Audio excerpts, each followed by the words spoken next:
CM साहब, कल के जिस तरह से घटनाक्रम बदले हैं बड़ौदा चुनाव को लेकर, उसके बाद की स्थिति पर क्या कहेंगे?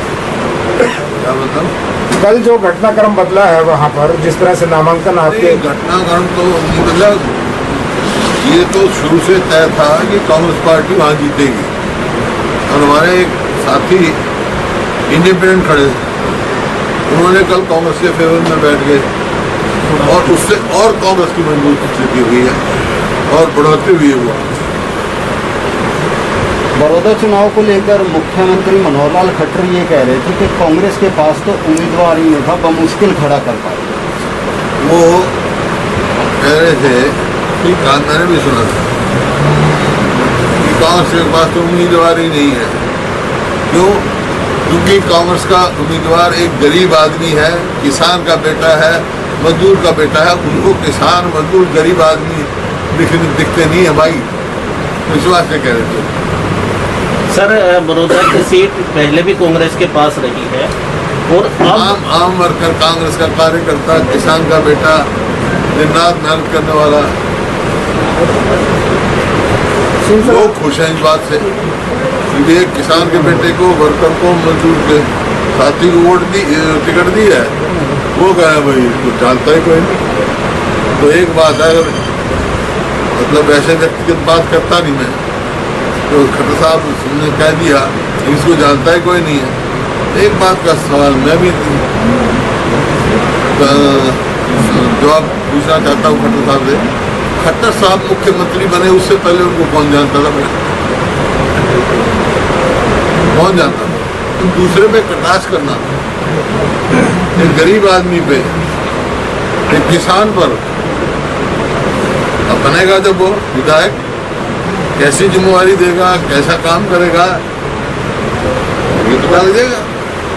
अच्छा हुड्डा साहब, कल जिस तरह से आपके प्रति उन्होंने विश्वास जताया है, निश्चित तौर पर आपका कद तो बड़ा है हरियाणा की राजनीति में, और भी इसमें इजाफा हुआ है, तो क्या मान के चलते हैं इस बड़ौदा चुनाव के बाद क्या स्थिति रहेगी भारतीय जनता पार्टी की?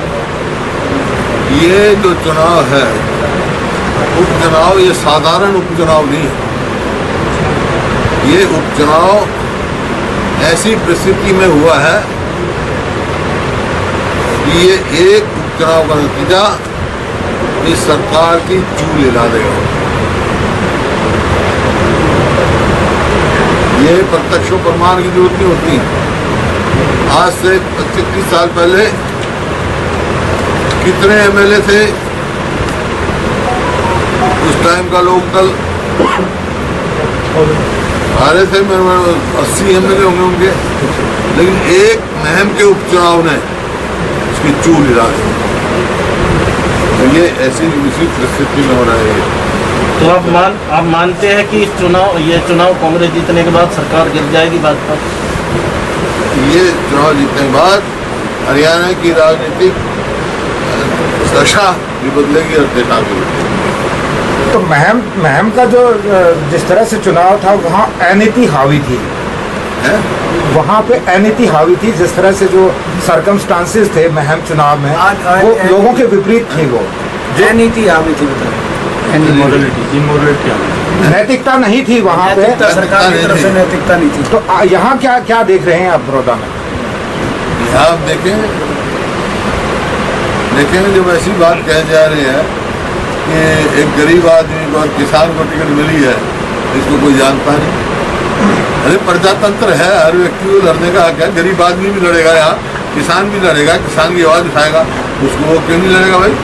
उसको क्या जाता है भाई? ये इसको कोई जानता नहीं, किसान को कोई नहीं जानता क्या? मजदूर को सब जानते हैं, किसान